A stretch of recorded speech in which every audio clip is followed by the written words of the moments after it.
everybody. How you doing? Happy Wednesday hump day on the Morning Night Live. It's Wednesday hump day. Get your hump on and all that. I can't hear myself. Who messed with my monitor? There we go. Now I can hear what I'm saying, and I'll be able to hear videos if we play. Anyway, so yesterday, so I'm at my morning job before I came home and came to do this, and I'm walking by I went to a convenience store, right? There's a newspaper stand as you walk out the door. And on the front page of the St. Paul Pioneer Press, it was talking, and actually on the Minneapolis paper too, because both are right there. We get, Minneapolis, St. Paul, there's two newspapers, and they usually put them side by side. I don't know why they've never combined those papers, but anyway, well, they used to, never mind. The headline was about the 7 hours of missing phone logs from the White House on January 6th. Giant, big ass headlines on both papers, like this is a great revelation. And I was reminded this morning by listening to it, another one of my other favorite guys, that the New York Times had a story about that about a month ago. This is nothing new, right? And so I'm like, well, apparently they want people talking about that. And I know it was all over Twitter yesterday too, right? It's like everyone's talking about the 7 hours. So this is just like Watergate, blah, blah, blah, blah, blah, blah, blah. And so I'm like, well, as I think it was Randy Monkey who said this morning, what else don't they want you to talk about if they're talking about that? And so I expected when I get home, I check Twitter to see what's big, new, and trending on Twitter. And it's not trending on Twitter. And I was like, wow, why would it be gone already after one day? That they're not talking about it already. And I was like, okay, wait a minute. See, Supreme Court nominee. Okay, Supreme Court nominee, blah, blah, blah, booming, President Biden's approval rating followed the lowest level of his presidency, despite the booming economy that they said at MSNBC. Oh my God. Anyway, okay, I've gone. Basically, what do they really? Whenever they do that, when they have all the media and all the newspapers and everyone on Twitter and everyone starts talking about the same thing at the same time. It makes me wonder what the hell they're not talking about. Oh, as long as we don't have to talk about Ron Perlman. Oh no, we're going to talk about Ron Perlman. That jackass. But anyway, this show is going to be a little bit discombobulated because I have so many stories to catch up. By the way, just a reminder, and this is important. In fact, let me see if I can find it because I want to make sure I put it on the screen when I tell you this again. And I'm going to tell you again today, and I'm going to tell you probably again tomorrow, and I'm probably going to put it in my Twitter, and I'm going to probably put it in my messages. I have some guests on Friday. I've been promising we would have guests on Fridays for a long time. Where the hell did it go? Oh, that's because I'm not in my own profile. I promised that I was going to start having guests, and I'm so excited about these guys because this is going to be fun. On Friday, the 800th episode of the Morning Night Live, we're going to have Ruin Leon, funny young man, but also just tends to think I don't know. He just thinks. He just works through stuff and goes, hey, this is kind of stupid, and this is dumb, and this would be smarter, and he talks about stuff kind of like I do.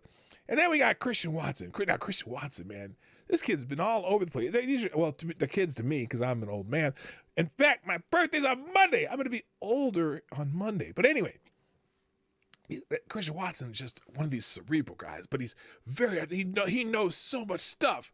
And I'm so excited to talk about him. Yes, the sexiest black YouTuber, except for me, because Leon just doesn't get it. Anyway, but Ruin Leon calls himself the sexiest black YouTuber. And I'm like, okay, you obviously don't know me. Anyway, but no, on Friday, Ruin Leon, Christian Watson, we're just going to talk, we're going to save the world on Friday. That's what I said in other promo, but I'll figure out what we're going to talk about. We're going to talk before the show. We'll decide what we're going to talk about that day. Probably something current, and we'll get a good chuckle out of some things. Leon's a funny dude, and Christian is he's so smart, man. He's just a smart dude, and I've been enjoyed talking to him. In fact, I talked to him the other day on Leon's stream.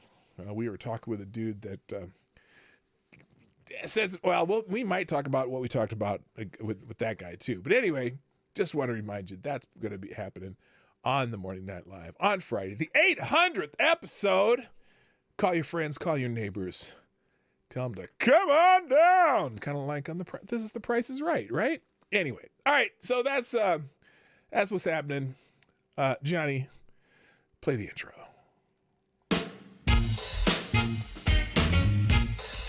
Ladies and gentlemen, coming to you live from the Lucky Dog Studio in a hidden location somewhere in the upper Midwest of the United States of America, it's a brother making his own way, but with all the wrong opinions. Welcome to the Morning Night Live with your host, yours truly, P. Dog Night.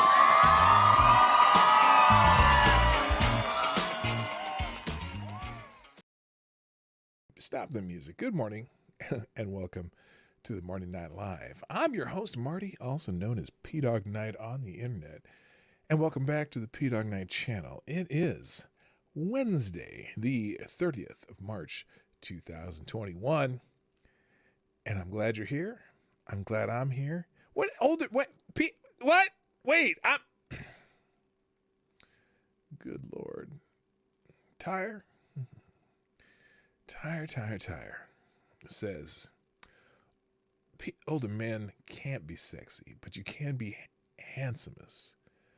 Oh, what was Stagecoaches like?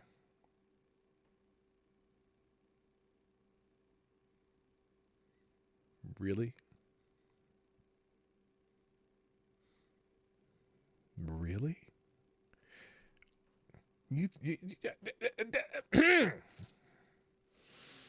Older men can't be sexy. Okay, I'm a ladies. I don't even know if there's any ladies here right now. I didn't look at the. I'll check the chat. Any of you ladies who might be in the chat today, any of yous, is George Clooney sexy? Because George Clooney is older than me. Ladies, is Brad Pitt sexy? Brad Pitt? How old is Brad Pitt? I bet Brad Pitt is about as old as me. How old is Brad Pitt? He's 58 years old. Brad Pitt is older than me. Ladies? Who else is a sexy older man? Sean Connery. He's way older than me. Is he alive? Who's gay? I don't care who's gay. I don't care. Ladies. Okay, now this is a weird one because I don't understand this one, but ladies thinks he's sexy. Is Jack Nicholson sexy? Now, I don't understand that one. That dude, of course, he hung out a little bit too much with Roman Polanski back in the day, so I don't want to hear about Jack Nicholson. But anyway, some women seem to think he's sexy. I think what's sexy about Jack Nicholson, ladies, his wallet. Because that's about it. Because I don't think he's a kind of an ugly man. Anyway, all right. Yeah, that face I made. Anyway, all right, so let's say good morning, everybody, and then we're going to get into the show. First in the chat today, speaking of which, is Ty Alexander. Oh, my God, what is going on? Turn that volume up. There, now you get the bell. Bing. My bell don't work that well. Anyway, thank you for being here. Ty Alexander, first in the chat, gets the bell. Let's go. Also, good morning, Avocados Dabbly, Mike Savage Blurg. Selected Boys in the house. Also, good morning, Renee Mayette. Who else? Dumbass came over. decided to drop by from HB Stream, aka Hard Bastard. Go check out Hard Bastard if you don't subscribe to him. Thank you. Also, good morning to and yes, I realized 2 songs are playing at the same time. See, I made a new intro, or I have a new standby, because I try to change it up with the seasons. And I forgot that I already added music to that, because sometimes I usually do them separately. I do the intro thing here, and I do the music over there, but I just embedded it in the intro, so that's what happened. So I'll remember that next time, because I did that so I could talk to people, because I'm gonna start having interviews and people come and join me on the show on Fridays. So you're gonna hear the same music over and over for the standby if you hang around for the standby at all. So that explains that. All right, let's finish this up. Let's say so anyway. Good morning, dumbass. Welcome. I'm glad to see you here. Also, Don Julio, Gulf City Biker and Trash Man. What up? Data Wastelands in the house. Rotten Corpse. James PFP. Ducky. What's happening? It's not a new name, but it's a name I don't see all that often. So nice to have you back. Good morning, Jedi Ghost Bear. Maddie's in the house. Also, good morning, Balin Bobby. Who else is here? I'm scrolling. Keep that. Okay, there we go. Attack Alpaca, what's up? Also, HP Lovecraft, Zach to the Future, and that's about everybody for now. That's the way we're going to go. Anyway, so, first things, I'm just going to kind of go in the order I have them, even though they're not quite in the order I intended them to be. Just found some interesting things. Now, oh, dude. They say, watch this punk squirm. That's funny. So first so apparently, President Biden yesterday, he signed the Emmett Till Anti-Lynching Act, which was passed by the House and the Senate, which made, apparently lynching super secret double illegal, death penalty, whatever, federal crime. And he was, what was he saying? He said something here. Someone here saying that this is kind of a little bit of a virtue signature. Now, look, they've been trying to get anti-lynching laws since, I want to say since the late 1800s. And why it's, good morning, Moon. What's up? Nice to see you. But the problem here is, lynching has never been legal. Now, there's a lot of lynchings in the from the late 1800s into about 1950, but the last time that there was an actual lynching, I believe, at least in the definition that they used for lynching, was 1981. And it's already illegal in all 50 states. Murder's already illegal. And it's just weird that they made a big deal about passing this. They've been trying to pass it for all this time, and now they pass this answer to make it a hate crime, okay? But all of, yes, who is the face of the anti-lynching bill? Yes, Jussie Smollett. Yes. In fact, I laugh because, who was it? Cory Booker and Kamala Harris, after Jussie Smollett was so brutally attacked by his cellmate in the jail for that brief period of time. By the way, Jussie Smollett's attacker is on the loose. If you're in the Chicagoland area, please be careful, because Jussie Smollett's attacker is on the loose, has been let out on bail, and that makes me nervous. But anyway, so Cory Booker and Kamala Harris, after that brutal attack, the brutal racist and homophobic attack on Jussie Smollett, they were saying, this is why we need an anti-lynching bill. Anyway, but you know what? I suppose the symbolism doesn't help anybody. A lot of people were bitching about this yesterday, and not the people who you'd think would be bitching about it. Because you'd think the people who bitch about it be people like me, are like, why are we doing an anti-lynching bill? It's already illegal to lynch. It's already legal to kill somebody, whatever. It's double illegal, right? Oh, good morning, Anna Lynn, Decode, and Septus Wolf. Nice to have you here. But some of the people who were bitching about this were some of the younger black folk. And I was surprised by this but here was the point they were making.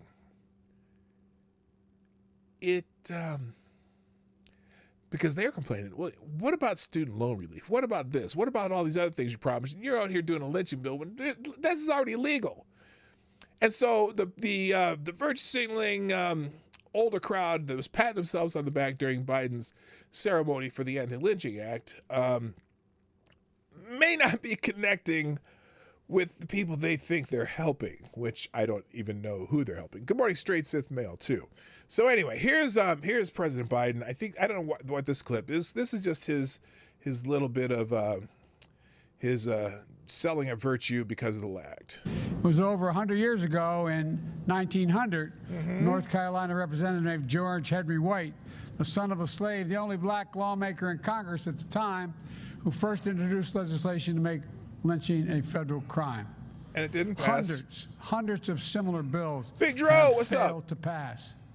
Over the years, several federal hate crime laws were enacted, including one I signed last year to combat COVID-19 hate crimes. But no, which have done nothing. It's again, it's just, to me, it's a crime. A crime is, by naming it a hate crime, all you're doing is, okay, so you're making it a federal crime too? I don't know. I think it gets in some ways, if you charge the same crime in state courts and federal courts, there's got to be some kind of double jeopardy, some kind of double jeopardy issues with that. Oh my God, think of the rope company. Yes, rope company stocks have dropped tremendously yesterday. Well, actually, they haven't, because no one's been doing this for 40 years. It was the last lynching, and that was, whatever. I don't know. But anyway, President Biden got his virtue signal on, and they're all happy and they're celebrating. And the younger people are like, "Hey, how about you fix? How about we get some drills for some oil and natural gas in the United States so we can drop the energy prices, because it's gonna suck this winter if this shit don't get under control." All right. People think lynching was only done to black men, and women have no thought about actual issue. Well, no, you're right. It was. They lynched people who stole cattle. Lynching was not just, but look, most people who lynch were black people. We can agree to that. Anyway, good morning, Jada Clay, by the way. All right, let's move on, because that's enough of that.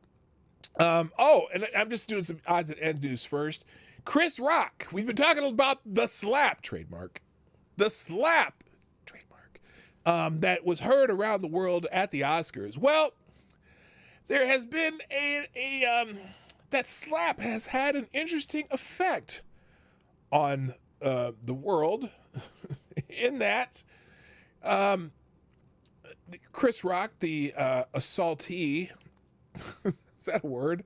The man who was assaulted at the Oscars, his comedy tour tickets sales soared after the slap heard around the world. Chris Rock comedy tour ticket sales have been a major boost.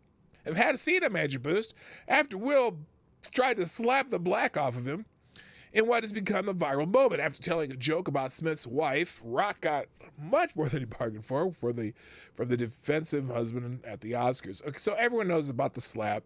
Anyway, his ticket sales are up. I wonder if he's gonna. Here's what I'm wondering, and I almost said it out loud before I told you. Here's what I was wondering. I wonder if he's gonna tell any Will Smith, Jada Pinkett Smith jokes on his new comedy tour. Anyway, the 57-year-old comedian he and I are the same age. Me and Chris Rock are the same age. But I'll be as old as Brad Pitt on Monday. Anyway, the 57-year-old comedian is set to perform at least 6 shows at Boston Wilbur Theater before launching his Ego Death World Tour on April 2nd. So he's launching his tour on Saturday. Lauded by peers and critics alike. Chris is one of our generation's struggles. Okay, whatever. Don't care. We know everyone knows who Chris Rock is. I just find that, what's wild? So after the slap heard around the world, apparently the third hour of the Oscars, which, oh my God, talk about just a nightmare. Oh God, the third hour of the Oscars got a little ratings bump. Did you know that? Like, everyone started hearing about the slap on Twitter and everywhere else, and then a bunch of people started tuning in even back because they were either that or they just woke up. But anyway, and now Chris Rock is reaping the benefits of the slap world heard around the world. So there you go. Let's move on. Apparently, and also at odds and ends, apparently Senator Susan Collins met with Ketanji Brown Jackson, as opposed to Jackson Brown, running low, running on empty.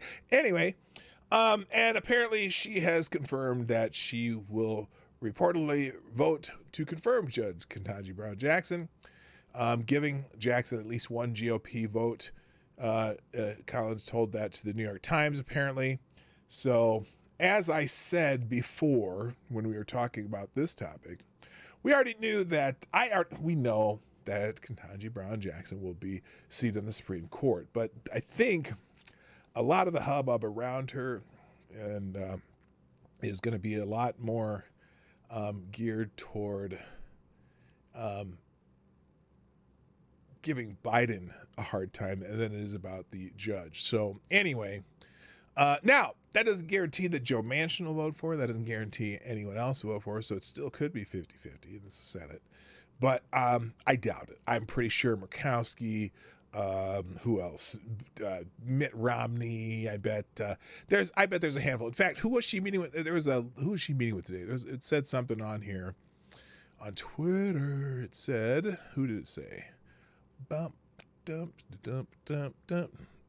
Let's see, Susan Collins, and she was meeting with a couple senators today. Where's the Explorer tab here? Look at here. She was trending too. Susan Collins. Oh, here we go. Supreme Court nominee.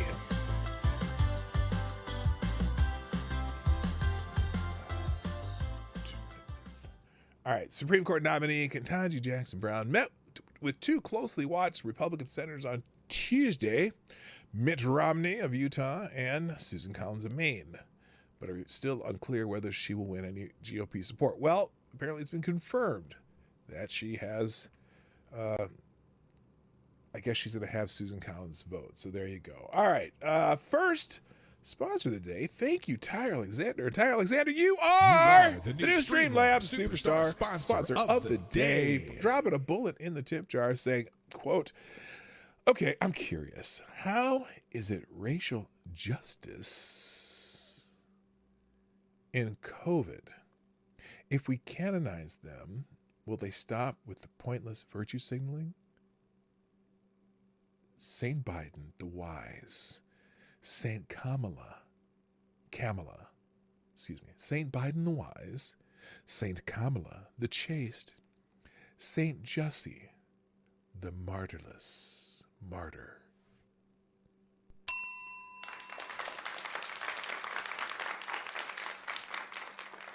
That was deep. That was deep. All right. Let's see. What do I got next here? What the hell do I have here next? I'm going to move that over so that I'm going to leave that there so you can see the tweet and open a new tweeter.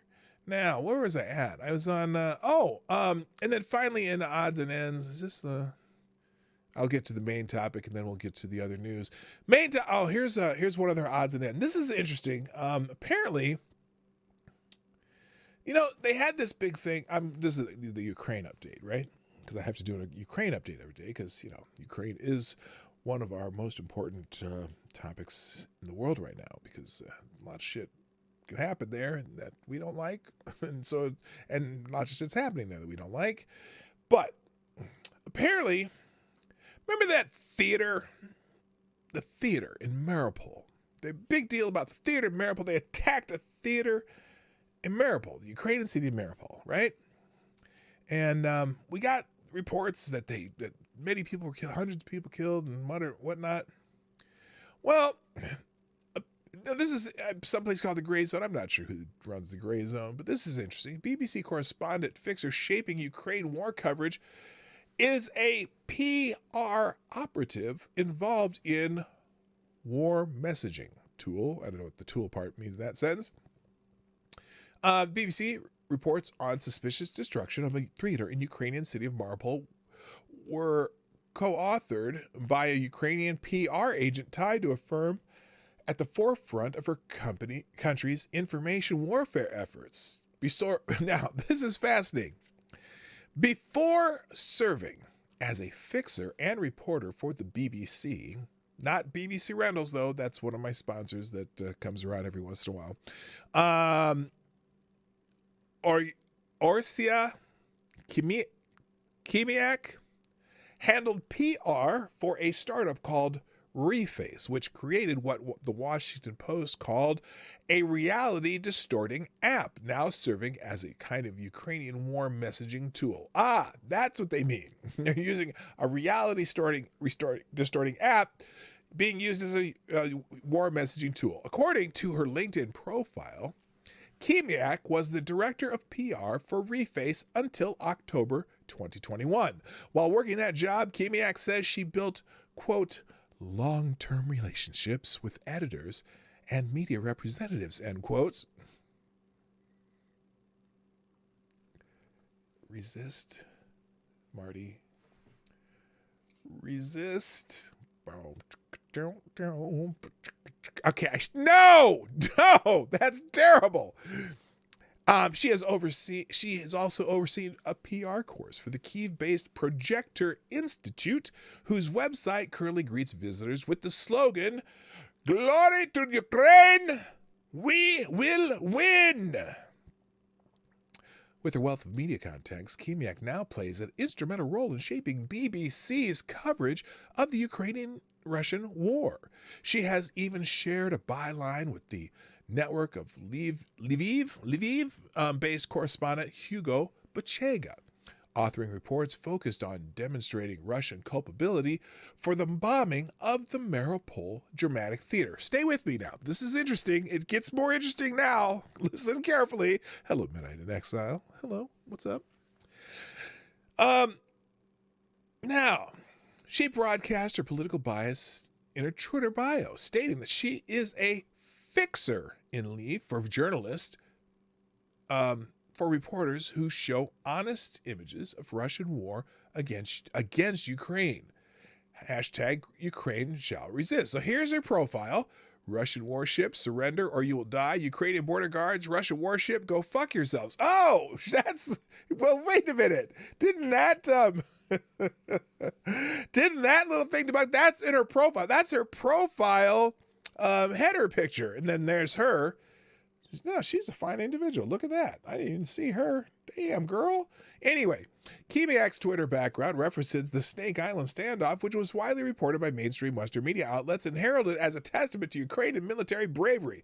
According to Ukrainian President Vladimir Zelensky, 13 Ukrainian border guards died heroically defending the island base against the Russian Navy.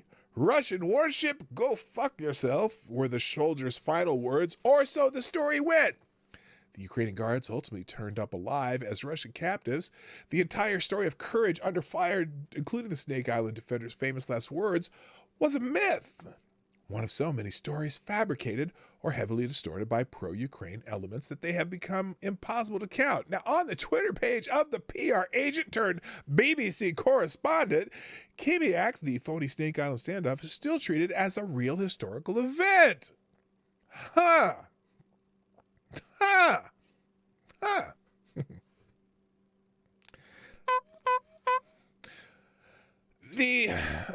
Now also meanwhile she takes credit for BBC's reports on the destruction of the Mariupol Dramatic Theater. She and her co-author, Bachega, have not yet responded to a request for comment from the Gray Zone. Now, probably because they don't know who the fuck the Gray Zone is. I don't. But anyway, the incident at the Mariupol Theater represents one of the most suspicious events of the war, with both BBC and CNN citing a claim by one local Ukrainian official claiming hundreds were killed inside the building, but producing absolutely bumpkiss to verify it. That's my own dramatic interpretation of saying no evidence to verify it. Russian forces have caused widespread destruction across Mariupol, where they've been engaged in intense street-by-street fighting, with Ukrainian forces led by the neo-Nazi Azov Battalion. However, as this reporter detailed, the Mariupol theater was controlled by retreating Azov militants who were desperately appealing for military intervention by NATO. We're not part of NATO, fuckface. I'm not talking to the reporter. I'm talking to the Azov, as the Azov holes. Several evacuees have claimed Azov detonated the theater to create the impression of a Russian attack that might draw the West into the war. Meanwhile, video of the alleged Russian attack on the theater has yet to materialize, and images of supposed rescue of survivor or mass death at the scene remain unavailable. Hello, Dom O'Leary. On March 25th, 9 days after the incident, this is CNN broadcast what it said was the first footage of the attack of the theater. The footage, seen below, was only 20 seconds long and showed a small group of civilians slowly ambling down the staircase to the ground floor of a building. A narrative could be heard behind the camera repeatedly referring to an airstrike, but claiming that those on the first floor had survived. So this is the... Последствия обстрелов драмтеатра. Ракета попала прямо в центр драмтеатра. Сейчас люди пытаются эвакуироваться. So that's the footage that they came up with. I'll just turn that off. The video appeared to have been shot sometime after the attack, as none of the smoldering present in the video taken in the aftermath of the explosion could be seen. That video seen below and taken on March 16th shows a smoking building with no rescuers or any people on the site. So this is the video they had a couple days later. Mariupol. I mean, wait a minute. Supposedly there's hundreds of people there, the smoldering. So that's a whole different video. CNN has claimed that 300 civilians were killed inside the theater. The BBC also echoed the official Ukrainian claim of 300 dead, but acknowledged, quote, communication with Mariupol remains difficult, so it is hard to independently verify the information. Both networks relied on just a single source for the dramatic allegation. Petra Andrei Grushenko, an advisor to the mayor of Mariupol, who recently saluted the neo-Nazi Azov Battalion as courageous defenders of his city. The officials' evidence, according to the BBC, officials were able to check the death toll because they had a record of who was in the theater before the missile strike and had spoken to survivors. Western media did not see fit to mention that Andreyashenko was likely far from Mariupol, as he recently acknowledged that we are forced to move in order to preserve our intelligence network. His boss, Mayor Vadim Boychenko, reportedly fled the city several days ago. Curiously, partisan Ukrainian reporters claimed the day after the attack that everyone sheltering inside the theater's basement had miraculously survived. Yeah, I remember that, because they first said everyone in the basement survived. And they're okay. Yeah, there it is. They've survived and were being evacuated from underneath the ruins. Also on March 17th, the Ukrainian government ombudswoman, I've never heard that one before, Ludmila Dinazova, stated on Telegram, they're still using social media, the theater building withstood the impact of a high-powered air bomb and protected the lives of people hiding in the bomb shelter. 4 days before the incident, Mariupol locals informed Russian media that the theater was to be the site of a false flag operation. Now again, yeah, they've informed Russian media. So how do we find this out? Did Russian media? Okay, you can read the rest of this. It's fishy, just like the what was it called? Snake Island, the Snake Island guys. Go, hey, Russian warship, go fuck yourself. I don't know who to believe for any of this shit unless we have video evidence from somebody that we know has seen some shit. All right, let's move on, because enough of that. Now, back to this thing about the 7 hours mistake. Big story yesterday, and I didn't get into it because I didn't even care. Until somebody actually, until they have some evidence that they can actually, I don't know, indict somebody on that really means something. I don't care what they say, because every time the walls are closing in on Donald Trump for whatever somebody punches those holes in the walls, okay? Or they or like in Star Wars, they find a big metal thing and somebody pushes a button and the thing stops, the walls stop closing in. I don't know if you got that Star Wars reference, but anyway, Episkipos, nice to see you. Welcome. So, and Aaron Meredith too. Hello. Nazi and Russian Ukraine has completely different connotation there than here. There, it's more anti-Russian than anything else. Oh, okay. Yes, right. Not the official, guys with the funny mustache Nazis, but I know what you mean. All right. So I said, but all of a sudden that story is like, you cannot find it on Twitter unless you put those words in there, 7 hours missing. But nobody's talking about it today. I can't figure it out. Okay, so there's the Washington Post, hotel banned Native Americans. No one's talking about this 7 hour thing. It was the number one story yesterday, and it's gone. And I gotta think, maybe, just maybe, the hype about that was maybe, possibly, could have, sort of, kind of, should have, maybe, sort of, been designed to hide this testimony from yesterday. Now, normally I don't know why this would be a big deal, but apparently, now Matt Gaetz, who has some of his own problems, apparently, I don't know, there hasn't been any official word on that either, but he got a chance to interview an FBI guy. Good morning. Now what? My friend Wendy's in the chat. Good morning. Why are we even talking about world news when we could still be focused on Will Smith throwing his entire career in the crapper to impress someone who abandoned him a long time ago?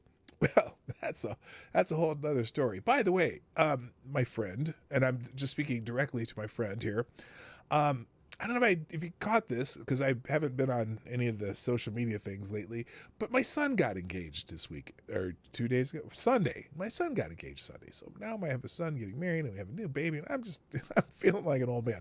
Anyway, so Matt Gaetz got to interview this FBI dude, the FBI cyber director, or whatever they call it.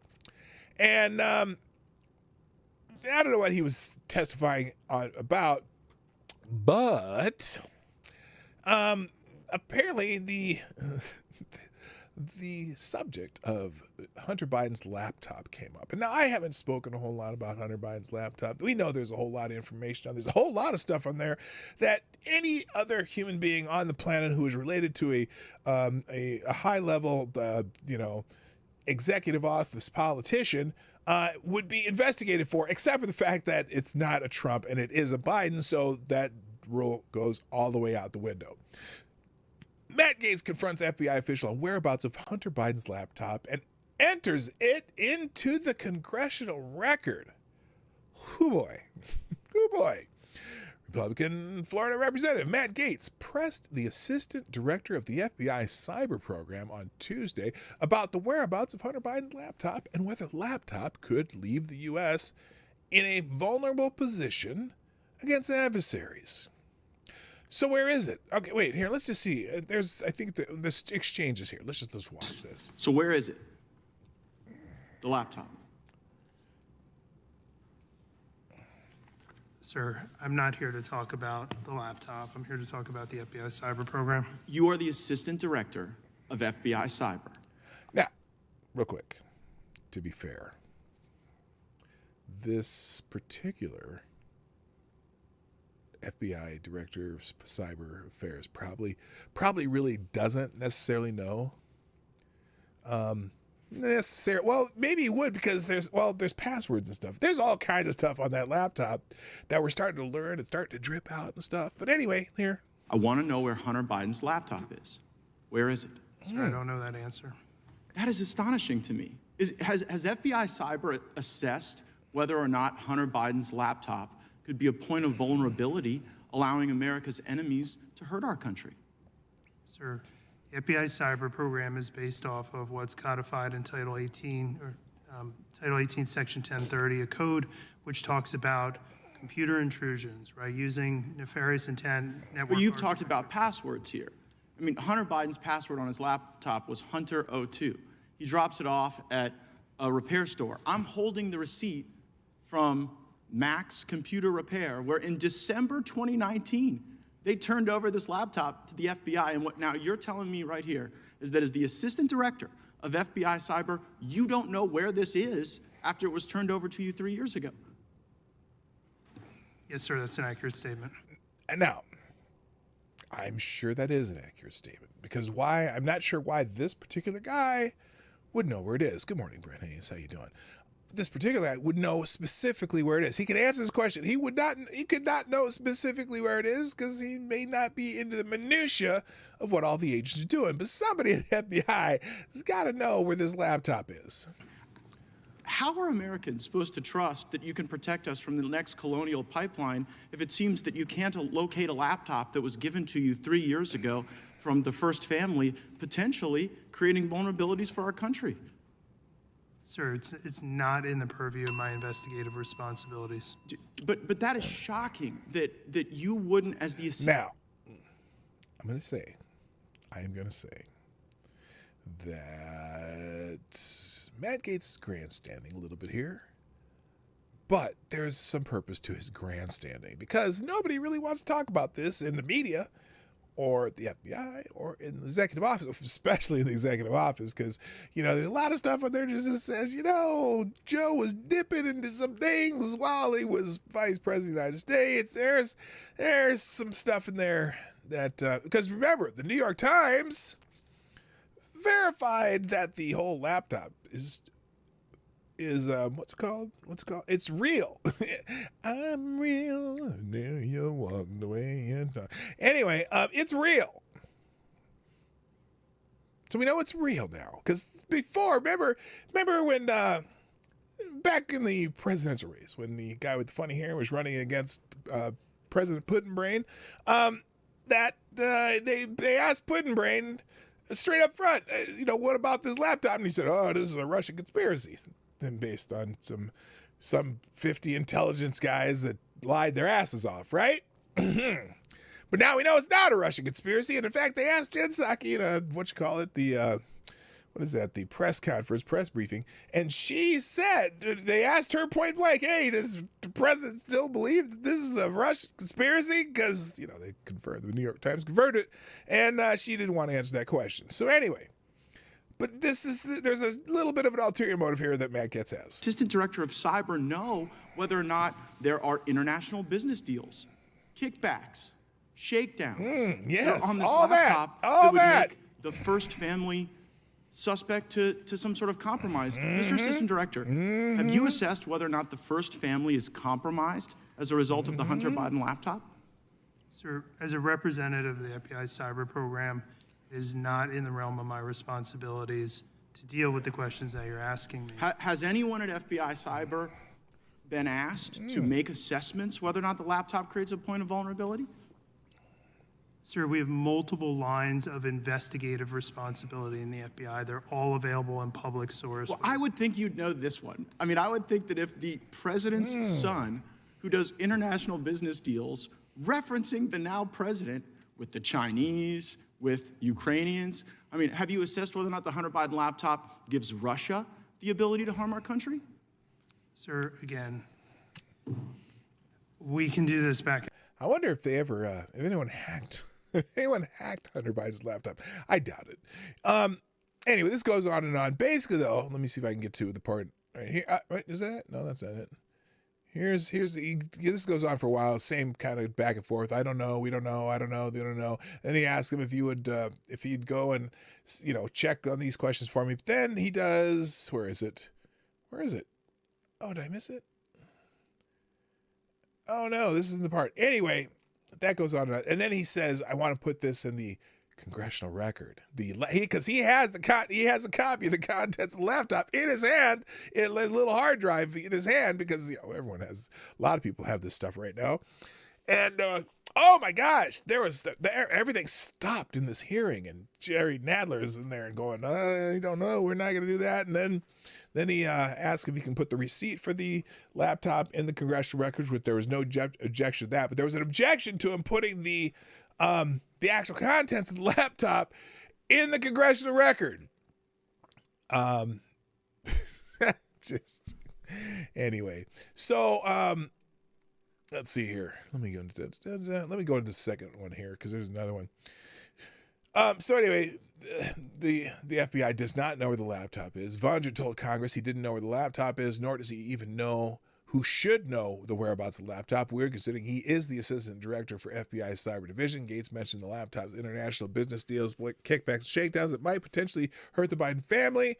And Gates just pounds this guy like, well, this says he pounds him like a cheapsteak. And yet infuriating that the assistant director of the FBI cyber division has no idea what's going on in any way, shape, or form when it comes to Hunter Biden's laptop. He told Getz he shouldn't know the answers, claiming that's not in his purview. I don't care, posting them all. Who's the little girl, Hunter? Yeah, that's just, I didn't need to see that. Anyway, Gates spoke some evidence of Hunter's business dealings that is on the laptop and whether or not it can cause problems for the first family. Oh, there was another funny line, and I this was good. So I'll read this part because this is kind of funny. Let me know if you know the reference when I get to it. I'll ask you then. Gates spoke of evidence that Hunter's. I'm sorry. Has anyone at FBI Cyber been asked to make assessments whether or not the laptop creates a point of vulnerability? Gates asked. Vondran dodged that question too. Gates laughing continued. Have you assessed whether or not the first family is compromised as a result of Hunter Biden's laptop? Vondran played dumb again and claiming he knew nothing. I know nothing. Hello, you ridiculous lunatic. What's up? So you don't have it. You don't know who has it. You don't know where it is. You're the assistant director. You know, earlier you talked about whether or not you were the Grant Hill or the Christian Leitner. Sounds like you're the Chris Webber trying to call a timeout when you don't have one. Gates followed up, referring to two legendary college basketball games. Now, if you aren't familiar with that, when he's talking about Christian Leitner and Grant Hill, the full court pass, which caused him to make the shot that won the national championships, the Final Four. That was the Minneapolis one too. It was here in Minneapolis. It was in the Dome. Before we cut down the baggie, and then Chris Webber's timeout when he called timeout at the end of the game and he didn't have one and they lost the game. But anyway. Vondran all but pleaded the fifth in the face of Getz' unrelenting attack. He was unable to find even one answer to very simple questions. If Vondran didn't know, who should? Sir, again, we can do this back and forth for the next couple of minutes. Vondran stammered, I don't have any information on the Hunter laptop. Anyway, so he ripped this guy's to shred. It was awesome. Funny, he sounded like Cookie Monster to me when he was up there. Did he? Cookie. So anyway, I have 3 different articles on that. They're all kind of redundant, so I'm not going to go through that one. Let's move on. Now, Donald Trump's getting into the action. He demands that Putin release information on Hunter Biden's dealing with oligarchs. I'm not sure. It seems that Hunter Biden still cannot keep his name out of the news. In the latest, Trump is calling on Russian President Vladimir Putin to release information on Hunter Biden's dealing with Eastern European oligarchs. In a Tuesday interview with Justin News, Trump cited a 2020 Senate report that disclosed Russian oligarch Yelena Baturina, then wife of Moscow's mayor, provided $3.5 million 10 years ago to a company Hunter Biden founded. She gave him $3.5 million, and now I would think Putin would know the answer to that. I think he should release it. Trump said, I think he should know the answer.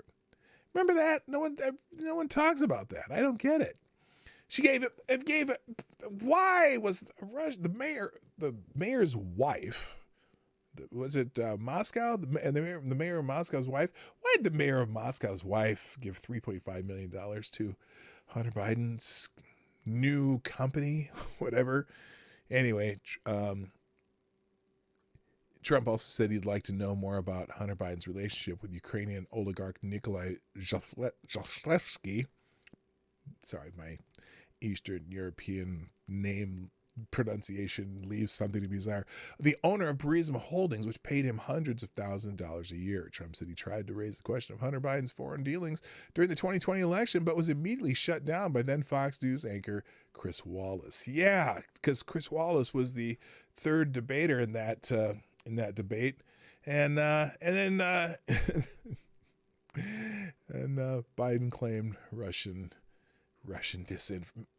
misinformation. Yes, when all else fails, either it's either Russian misinformation, Putin, or Trump's fault, for that matter. Anyway, now let's in other it's Woke Wednesday, so I figured we have to have one AOC story. Well, AOC thinks that President Biden got played by Joe Manchin. Oh, this was so there's a whole story of this in the Intelligencer. But anyway, we'll just give the highlights via tweets.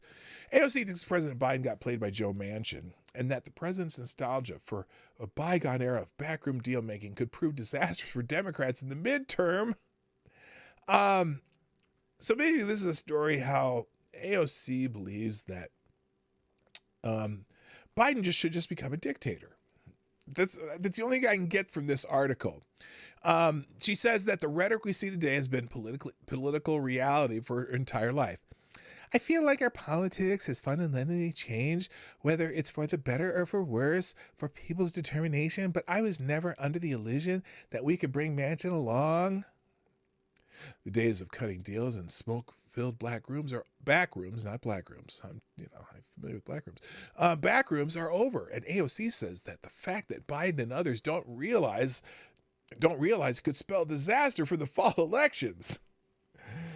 Yeah, they're all contributing to their own disaster for the fall elections. Anyway, I have the utmost respect and confidence in the president, but I feel like we called two different plays on this one. Why do you have respect? Well, he's the president of the United States. I'll give him the respect for the office, even though he's a pudding brain.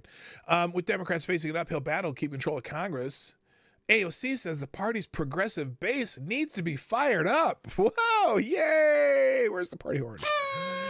She said, we need to acknowledge that this isn't just about the middle of the road and increasingly narrow band of independent voters.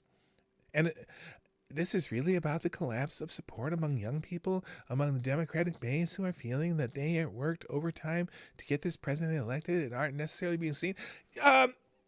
Was there a big surge of young voters, an unprecedented surge, or was we just had I gotta be careful. I already had one. I got in trouble for once talking about this. Anyway, AOC and other members of the House Progressive Caucus are calling on Biden to issue executive orders. See, this is the part I was telling you about. She just thinks that he should just do it. Just do it. You can do it. You're the president. You can do whatever the hell you want. There's no constraints on you. She says they're calling on Biden to issue executive orders to enact environmental protections, lower healthcare costs, cancel federal student loan debts, and expand protections for immigrants.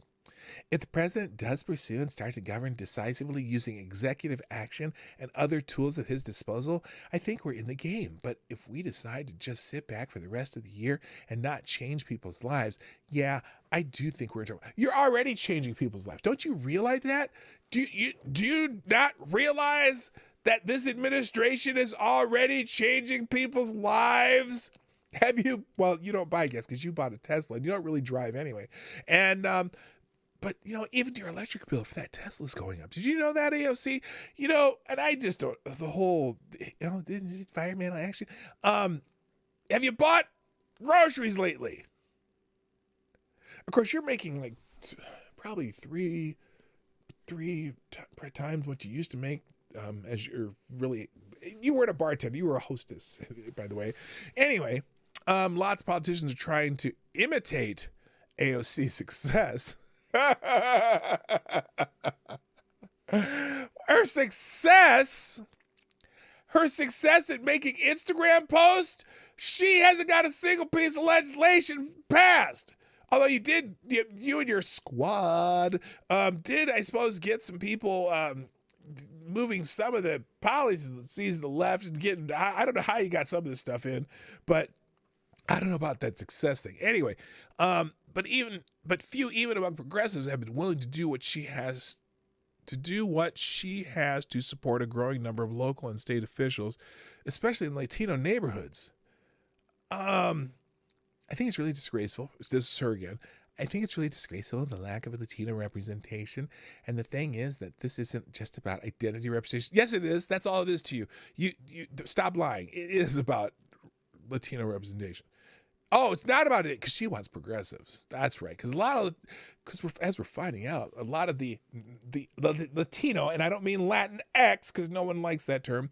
There's the inroads that Republicans are making among Hispanics is a little bit frightening for AOC, I'm sure. Frankly, even with the mayor, some of his Latino appointments have been homophobic and have been unrepresentative of the interests of the broader community. Oh my God. Oh my God. Anyway, if you want to read the actual drivel that came from AOC's mouth, it'll be linked in the chat here, in the link down below where I link every story and tweet and whatnot. Anything I go through, and even some that I don't get to, will be in the description down below. All right, real quick, it's shill time, and I'll be back in 1 minute.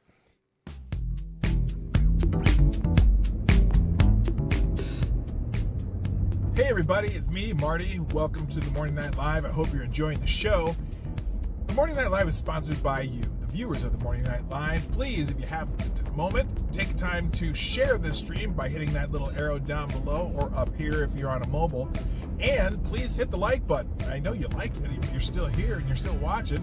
And finally, if you want to support the show, you can do that through your donations and super chats, which are in the description down below.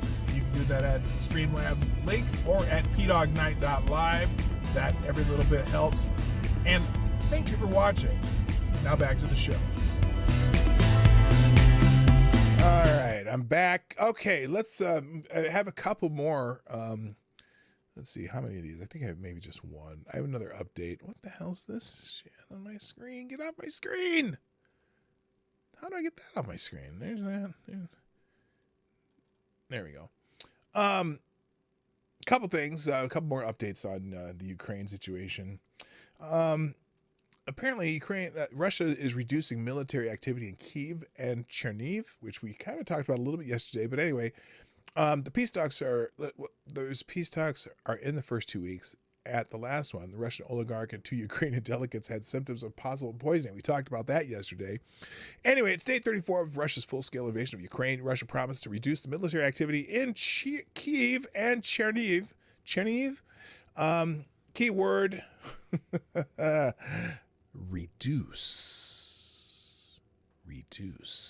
Reports came out of Russian oligarch Roman Abramovich and 2 Ukrainian peacekeepers have symptoms of poisoning after a meeting earlier this month because some people don't want there to be peace. On the bright side, Ukrainian forces took back a few towns from Russia. Anyone shot? Oh, U.S. claims Russia not departing Kyiv. Oh, so that's the whole different story. Anyone shocked? Anyone? Yeah, I'm not either. The U.S. official tells Fox News' Fox News' Mark Meredith Tuesday that any movement of Russian forces from around Kyiv is a redeployment and not a withdrawal. And the world should be prepared for a major offensive against other areas of Ukraine. No one should be fooled by Russia's announcement, the official said. It also does not mean that the threat in Kyiv is over. Russia has failed in its objective of capturing Kyiv and failed in its objective of subjugating all of Ukraine, but it can still inflict massive brutality on the country, including Kyiv. Now, this is the U.S. official, so there may be a little propaganda in there too. I don't know. Russia announced earlier today that it was withdrawing forces from Kyiv and Chernihiv. Okay. And also, supposedly, Russia reducing military. This is crap. Russia said it would reduce, quote unquote, military activity in Kyiv and Chernihiv. Only 2 cities. Reducing means they'll still be in Ukraine. The decision was taken as as negotiations over the preparation of an agreement on Ukraine's neutrality and non-nuclear status, as well as on the provision of security guarantees for Ukraine, and are entering a practical stage, Deputy Defense Minister Alexander Fomin said in a video shared by Russian state media. In order to increase mutual trust and to create the necessary conditions for future generations, Russian Defense Ministry has decided to dramatically reduce military activities in the direction of Kyiv and Chernihiv. Okay, so he kept saying it over and over. As far as the G7, the G7 has said no. I already had this on another. Yeah, it's right here. Let me. Well, we'll just read it here. The G7 has said no to rubles. Russia says it won't take any other payments. So there's a little bit of standoff. Well, here, I'll go to this article because this is directly that. Standoff between Russia and the world's leading democratic economies looms large as the G7 refuses to accede to Moscow's demand that Europe pay for Russian natural gas in rubles. And Russia counters that it is not going to send its gas to Europe for free. So, as you know, a lot of the world energy, especially oil, and I'm not sure if natural gas, is traded in dollars, right? But now the Russians are saying that we only are going to do this in rubles. And obviously that's going to cause some economic consternation to certain areas of the world, like over in the United States. And but apparently the G7's like, yeah, we're not playing this ruble game. Now, I just noticed too yesterday when I was listening to something when I was working that, so at the beginning of this thing with Ukraine, the value of rubles dropped like, I think by 85%. And I said, gosh, I should be buying rubles right now, right? I should be buying a bunch of rubles just to, do some little foreign currency exchange stuff. Well, as of yesterday, the price of rubles has gone back up to what it was prior to this invasion. So I was right, but I don't know if it'd be cool to buy rubles or not. But anyway, so the Russians said that they were going to demand that everyone pay for oil in rubles, and the G7 says F you, and now the Russians are like, well, I don't know if you need the oil and gas that bad then. We just going to sit on it. This is going to be interesting. This is going to be interesting to see who wins this standoff. Because on Wednesday, Putin said that Russia will henceforth only accept payment in rubles for its gas supplies to unfriendly countries. The move serves as dual purpose of strengthening the ruble, whose value plummeted after sanctions were imposed on Russia following Putin's invasion of Ukraine, and pressuring European governments relying on Russian energy supplies to undercut their own sanctions. But the G7 said on Monday, after a video conference meeting, the group's energy minister said they rejected Putin's demand that gas deliveries be paid in rubles and reaffirmed that agreed contracts for gas deliveries must be respected, since most of the gas supply contracts explicitly stipulate payment in euros or dollars. So that's going to be interesting. Who's gonna be able to outlast the other in this little thing? Let's see. World should be prepared for a major offensive. U.S. officials warned of Russian redeployment. Yeah, after they said they were going to move out of Kyiv and whatever the other city was, the United States is saying that, yeah, that's because they're going to be moving heavier into other parts of Ukraine. So that's the other half of the Ukraine update that I started with. Good morning, T-Ball. Nice to see you. Let's see, where are we at? Oh, and remember when Joe Biden said something about, you to the troops he was talking to, and I think it was the 182nd Airborne, saying, well, you've seen it, and when you get back in, when you go in there, you're going to see this and that. So the White House has to walk that back. They try to clarify Biden's troop training comment, says he didn't reveal compromised information. White House Communications Director Kate Bedingfield said on Tuesday that no compromised information was revealed after President Joe Biden made a comment that appeared to suggest U.S. troops are helping to train Ukrainian troops in Poland. That's This latest confusion surrounding Biden's comment began when the president addressed U.S. troops in Poland during his multi-day trip in Europe last week. At the time, Biden sparked confusion when he began to describe this scene in Ukraine, telling U.S. troops they'd see when you're there, quote unquote. The White House spokesperson soon clarified the president's remark, noting that Biden had, quote, been clear we are not sending U.S. troops to Ukraine and there's no change in that position. There's a really funny picture. I wish I could find it. Because there was a, at that thing, when he was talking to those people, the 182nd Airborne, as he was saying those words, there's like a sergeant or his brother in the background who's doing one of these. And he says this, here, I'll just kind of give you a dramatic reenactment, okay? So the guy's sitting there listening, his head's down, and Biden says something about, well, you will see it. This is what you're going to see when you're there. And he does this.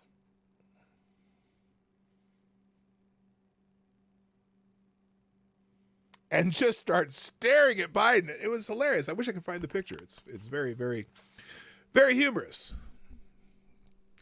Thank you very much. Thank you. That was I appreciate the. Maybe they should give me the Oscar. Anyway. All right, we can skip that.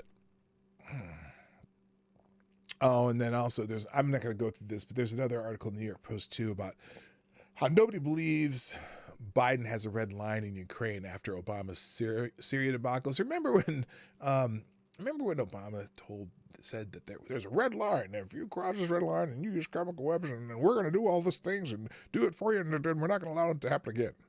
Okay, just because as long as Joe doesn't fuck it up. But anyway, so now. Now there's this same thing. We're in Syria, and remember, or not in Syria, but remember in Ukraine, I think there's some Russian influence over there in Syria, right? And now there's some Russian influence over here in Ukraine. Well, President Joe Biden's national security advisor, Jake Sullivan, cautioned his Russian counterpart last week that any possible Russian decision to use chemical or biological weapons in Ukraine would have consequences. This White House lacks any credibility to issue such a threat, as our Middle East allies well know. The last time the U.S. president attempted to dissuade a despot from deploying chemical weapons in a bloody conflict was 2013, when Sullivan's former boss, President Barack Obama, warned Syrian President Bashar al-Assad that attacking the Syrian people with chemical weapons amounted to a red line that, if crossed, would result in enormous consequences. Assad didn't heed Obama's warning. He ultimately carried out dozens of chemical attacks against his own people. Obama and his vice president, who was his vice president? Joseph R. Biden, Rahim himself, helped to gain overwhelming international support to intervene, but Europe was divided. So Obama looked to Congress, then decided against pushing for congressional authorization. In the end, the president stood down, destroying whatever credibility America had in the Middle East. So don't make red lines. Just plan it out better. Anyway, so and just imagine, basically this is the third Obama administration. So if someone we got a red line here, it'd be like, fuck off. Anyway, if you want to read the rest of that editorial, it'll be here. What else do I got here? I'm running out of time, too. I better hurry up. Oh, gosh. They're just trying to, if you haven't noticed, they're trying to mess with Justice Thomas through his wife. So Virginia Thomas, yes, the wife of Supreme Court Justice Clarence Thomas, is decidedly well-known, very respected, and long-time conservative activist. Imagine that, a political activist married to a prominent government official. Oh, the humanity. Mrs. Thomas has been smacked by the liberal media because she had the nerve to text Trump White House Chief Staff Mark Meadows in the aftermath of the November 2020 election. She called the election the greatest heist in our history and said lawyer Sidney Powell should be the lead and the face of Trump's legal team. News reports have News reports have the police state-style January 6th committee possibly issuing a subpoena to her to appear. No plans, though, to subpoena the Speaker Nancy Pelosi or committee member Jamie Raskin, both of whom had responsibilities for security of the Capitol building. Now, the New York Times headlined this of Jenny Thomas. Quote, in the aftermath of the 2020 presidential election, the wife of Justice Clarence Thomas, who was involved in a range of efforts to keep President Donald Trump in power, or was involved. Oh, no. Now, here's what the Times story said. Hardline conservative activist Mrs. Thomas. Oh, Ms. They say Ms. Thomas has long been viewed with suspicion by the Republican establishment, yet her influence had risen during the Trump administration, especially after Mr. Meadows, who, like Mrs. Thomas, has roots in the Tea Party movement, became chief of staff. Now an examination of her text woven together with recent revelations of the depth of her efforts to overturn the election. I missed it.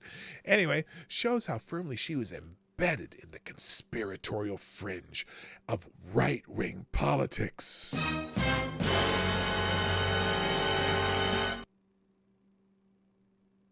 I lost my place. Even as that fringe was drawing ever closer to the center of Republican power. The disclosures had urgency questions about. Anyways, this goes on and on and on. I'm not going to go through it. But anyway, so now there are people out there because of, they're questioning her now. They're trying to get everyone involved in this January 6th nonsense, right? And so now there are people like AOC who call for the impeachment of Justice Thomas. AOC stomps her little foot and demands that Justice Thomas resign or face impeachment. Well, isn't that special? Just as they're going to try to put a black woman on the court, AOC attacks a black man on the court. Representative Alexandria Ocasio-Cortez is nothing if not consistently stupid.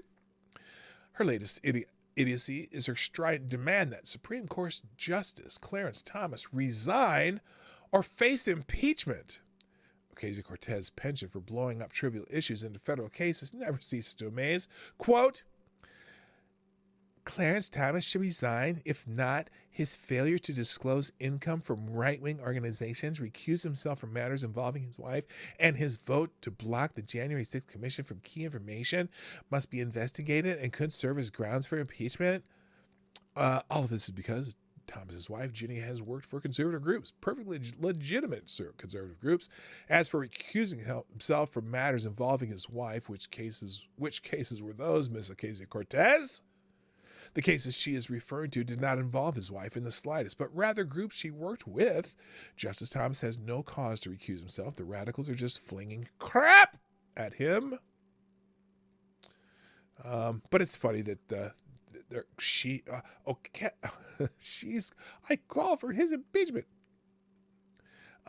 There's another article here about this. DeSantis backs Clarence Thomas over the progressive calls for impeachment. So anyway, there's a back and forth talking about Clarence Thomas like they want to impeach him.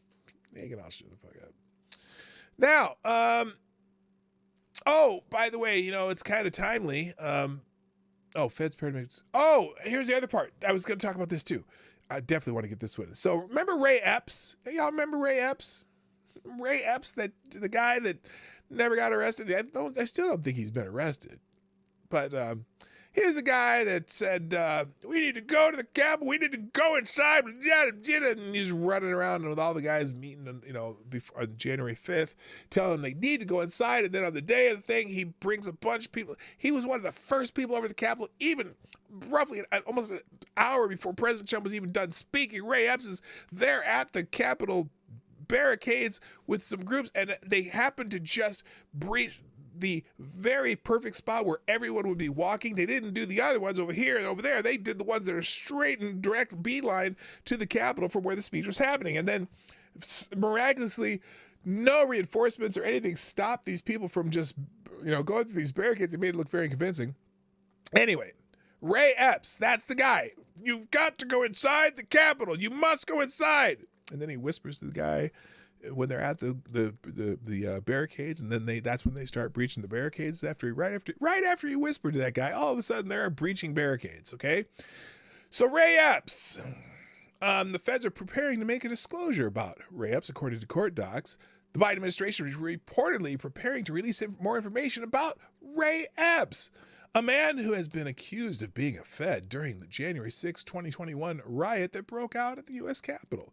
Assistant U.S. Attorney Karen Rockland said in court on Tuesday that she intended to provide a disclosure about Epps, a former Oath Keeper, in response to requests by January 6 defendants accused of leading the breach of police lines, including Ryan Samsel, who briefly huddled with Epps before charging the barricades. Yeah, Epps was whispering in his ear just before seconds before they went over and breached the barricades. Epps, who was seen in a video on January 5th, 2021, urging Trump supporters to go into the Capitol. Those were quote unquote, adding they should be peaceful, became the focus of conspiracy theories pushed by right-wing media outlets. This is the words of the U.S. Attorney Rockland. More quotes. Epps, they noted, was not arrested despite being toward the front of the riotous crowds. Oh! All right, y'all ever saw the videos? We played those videos on this channel. We were watching and we were looking at it. And listen to this wording. This is amazing, amazing wording. Again, I'm going to read it again because the wording is, this is what she says. Epps, they noted, was not arrested despite being toward the front of the riotous crowd, the report added. This is the report from the is it from the Justice Department? Yeah.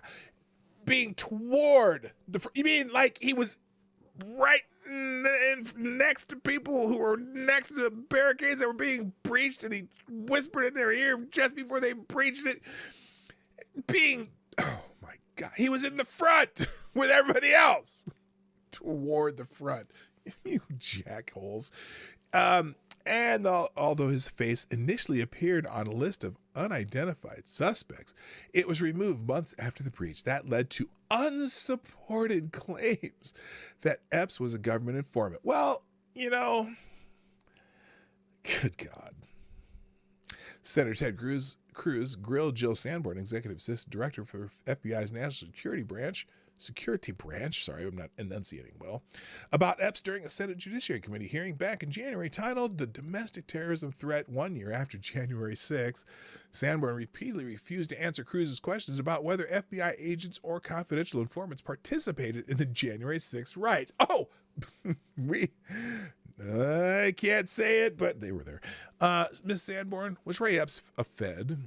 Sir, I cannot answer that question, Sanborn replied. Politico's report said there's no evidence that Epps has any government ties. Oh, this is the Politico report. That's why, because they say there's no evidence. Wait, where is it? No evidence that Epps has any government ties. And that spokesperson for the January 6th committee claims that Epps testified that he had never been an informant for the FBI and that he was not working for any law enforcement agencies during the riot. The report continued. However, defense attorneys for others accused of crimes on January 6th have demanded details of what Epps did that day and of his connection, if any, to law enforcement. At a court hearing Tuesday, Rockland, the prosecutor handling one of the Capitol riot conspiracy cases, said the government was preparing something aimed at satisfying those requests. So they're going to lie their ass off. Who are they kidding? Tessa Cunningham, how you doing? Oh, and you know that it's funny that not funny, but interesting that the slap heard around the world because of Jada Pinkett's honor that Will Smith was trying to preserve. How do you preserve the honor of a woman who's so dishonorable? I'm just curious. Anyway, apparently Pfizer has a new drug for alopecia. There we go. So Pfizer, together with stupid 19 jab partner BioNTech, was a major sponsor of the Oscars awards ceremony, a broadcast that unexpectedly shone an unmissable spotlight on the hair loss disease alopecia. One heck of a coincidence, Pfizer just happened to be in a race for market dominance of its soon-to-be-released cure for, you guessed it, alopecia. How convenient. In the world of pharmaceutical marketing and advertising, Pfizer's sponsorship of the 2022 Oscars was a big damn deal. In the vernacular of Joe Biden, the drug maker wouldn't disclose that what it spent on the sponsorship, but bio news source Fierce figures that Pfizer paid at least several $1 million for the spot. A Pfizer spokesman told Fierce that Pfizer and BioNTech are proud to support the Oscars. Why? It's just throwing money in the garbage. Well, maybe not now that we have the world's most famous, newly the most famous alopecia sufferer in Jada Pinkett Smith. Does she have, well, some speculate she might have cancer too, but she just cuts her hair short because of the spots are missing. I would say that, who's the representative that as she's has alopecia, she has completely clean bald head and really no stubble? Presley? Ayanna Presley. Now she has alopecia. She has no hair whatsoever. It's complete, total hair loss. She doesn't cut it short like Jada Pinkett Smith does. But some people who have alopecia have spots of missing hair, and just some people, it's gone. And so Ayanna Presley, it's gone. I said that twice in the same inflection. This Academy Awards is brought to you by Pfizer. We create controversies to sell more drugs. Anyway, So anyway, Pfizer's alopecia therapy is linked to a reduction in hair loss in early top-line clinical data, setting the stage for a scrap with Eli Lilly and Insight for the title fight for potential blockbuster opportunity. So I don't know. I don't even know how many people suffer from alopecia, but that is an interesting coincidence. I'm just saying. All right.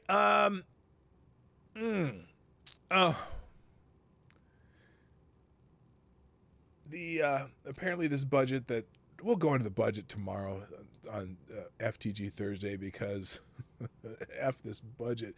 But I'm just going to give you a preview. Biden's equity budget mentions the term equity over 100 times. President Joe Biden's budget allocates billions of dollars towards advancing equity. Whenever you hear the word equity, run away.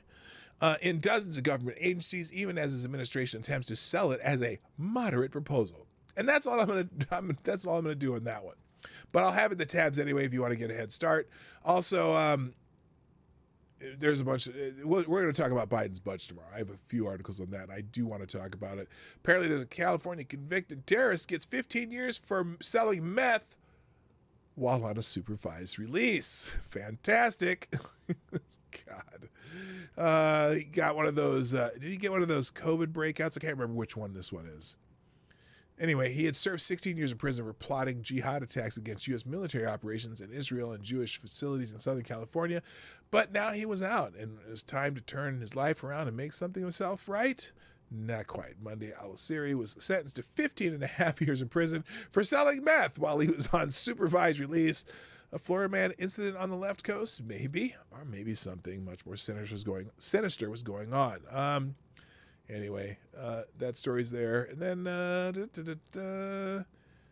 okay, we'll talk about this other stuff later. But you can check out the tabs to see what we missed. There's a few stories I didn't get to. Anyway, ladies and gentlemen, it is time for me to go. Just a tiny reminder. And don't even close the tab yet, because I'm not done. First reminder. What the hell's going on? No! That's not what I wanted to happen. Damn it. Hang on. Let's try this again. All right. Look at that. I can't turn it off anyway. Just a reminder. On Friday on the Morning Night Live will be my 800th episode. Now, I would hope that on my 800th episode, I could get 800 people in the chat. Now, that's probably not going to happen. But I do want you to, I definitely want you to come check it out again on the fuck. Come on. Damn it. There we go.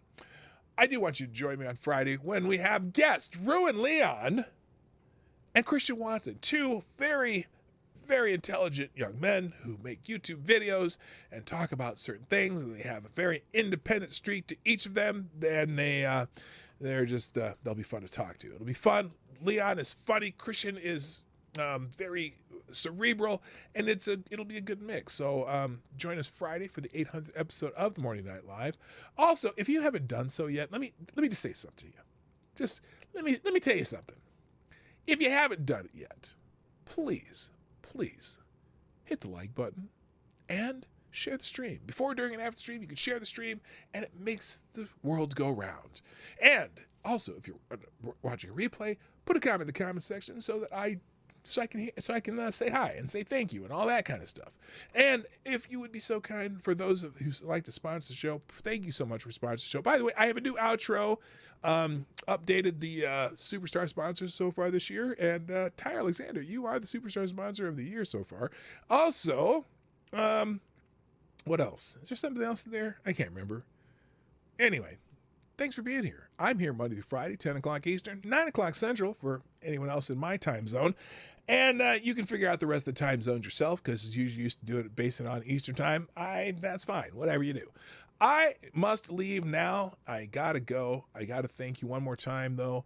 But my name is, I should say, P-Dog Knight. And I'm out of here. Bye-bye. Have a great day. Hey, this is P-Dog Knight, and thank you for watching today on the P-Dog Knight channel.